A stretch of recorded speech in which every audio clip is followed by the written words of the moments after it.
నమస్కారం. నమస్కారం సార్.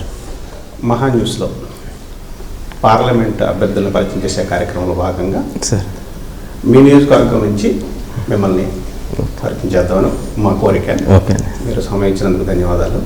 నీలం మధు గారి గురించి ఆయన ఏం చెప్పుకుంటారు? నీలం మధు అనే వ్యక్తి మీకు ఈ ప్రాంతంలో మెదక్ పార్లమెంట్ పరిధిలో అందరికీ తెలుసు, సుపరిచితుడు. ఒక బడుగు బలహీన వర్గాల బిడ్డ, ఓ బీసీ బిడ్డ, సేవ చేసే గుణం ఉన్నోడు, సేవతత్వం ఉన్నోడు, మానవతావాది. ఎవరు వచ్చినా నేనున్నా అనే అండగానిచ్చే వ్యక్తి నీలం మధు. కాబట్టి నీలం మధును మెదక్ పార్లమెంట్ ప్రజలందరూ కూడా దీవించి వాళ్ళకి సేవ చేసే భాగ్యం కల్పిస్తారని అనుకుంటున్నాను.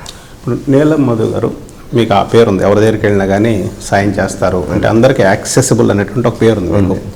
మీ దగ్గరికి వచ్చినప్పుడు ఎప్పుడైనా ఒక సాయం చేయలేనప్పుడు మీరు బాధపడిన సందర్భం ఏమైనా ఉందా?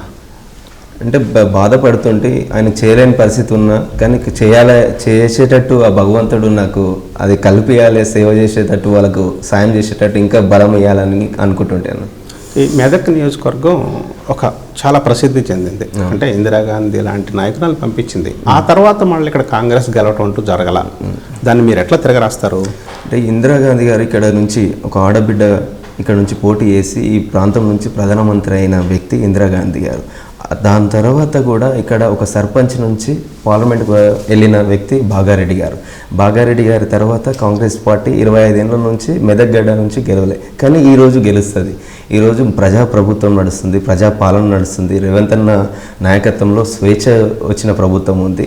ఈరోజు ముఖ్యంగా నీలం మధు కూడా ఒక బలహీన వర్గాల నుంచి వస్తున్న బిడ్డ. బలహీన వర్గాల ప్రజలు, అన్ని వర్గాల ప్రజలు కూడా నాకు తోడుండి ఈ గడ్డ నుంచి కాంగ్రెస్ పార్టీకి సోనియా గాంధీ గారికి గిఫ్ట్ ఇస్తారని తెలియజేస్తున్నది. ఎందుకంటే సోనియా గాంధీ గారు తెలంగాణ ఇచ్చిన తల్లి. తెలంగాణ ఇచ్చిన తల్లికి మనం కూడా మెదక్ ప్రజలు అందరం కూడా ఈ సీటు గెలిపించి ప్రజాపాలనలో భాగస్వామ్యం చేద్దామని చెప్పి తెలియజేస్తున్నారు. ఇప్పుడు మీరు పోటీ చేస్తున్నారు, మీకు ఇద్దరు ప్రత్యర్థులు ఉన్నారు. ముఖ్యంగా ఒక్కొక్క గురించి తెలుసుకునే ప్రయత్నం చేద్దాం.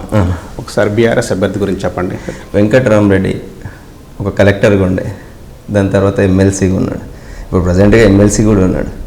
ఎమ్మెల్సీ ఉండి కలెక్టర్ ఉన్నప్పుడు మా ప్రాంతంలో సిద్దిపేట కలెక్టర్ చేసినప్పుడు అక్కడ రైతులను ఎంత కన్నీటి ఘోష పెట్టిండంటే, మలన సాగర్, రంగనాయక సాగర్, కొండపోచమ్మ సాగర్లో భూ నిర్వాసితులు వాళ్ళ భూములు కోల్పోతే మాకు ఈ నష్టపరిహారం సరిపోతలేదు, మాకు కొద్దిగా నష్టపరిహారం పెంచండి కలెక్టర్ గారు అంటే, ఇచ్చినంత తీసుకోండి లేకపోతే మీరు మెడల్ బట్టి నూపుతా అని చెప్పి దొబ్బేస్తా అని చెప్పిన వ్యక్తి వెంకటరామరెడ్డి.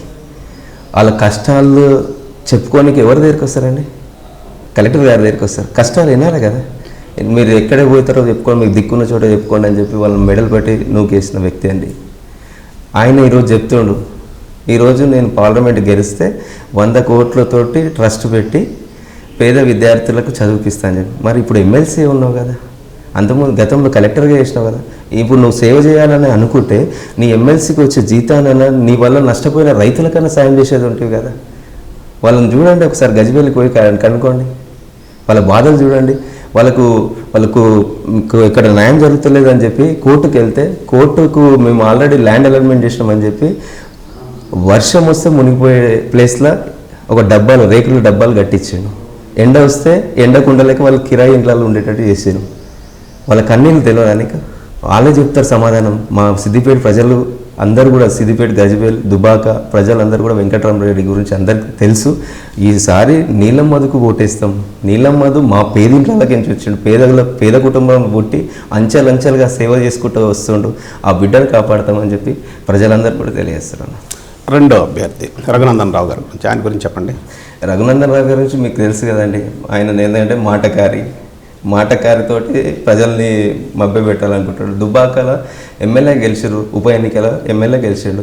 దుబాక ప్రజలను అడగండి, ఎమ్మెల్యే గెలిచే ముందు ఏం చెప్పాడు? కేంద్రంలో మా ప్రభుత్వం ఉంది, ఇక్కడ నిరుద్యోగ వృత్తి ఇప్పిస్తా, మీకు ఉద్యోగాలు ఇప్పిస్తా, ఈ ప్రాంతాన్ని అంతా నేను ఇండస్ట్రీలు తెచ్చి ఈ ప్రాంతాన్ని అంతా కూడా అభివృద్ధి చేస్తా అని చెప్పాడు. దుబాక ప్రజలు అవన్నీ చేసినుంటే నిన్ను మొన్న ఎమ్మెల్యే ఎలక్షన్లో 54,000 ఓట్ల మెజార్టీతోటి ఎందుకు ఓడిపోయినా?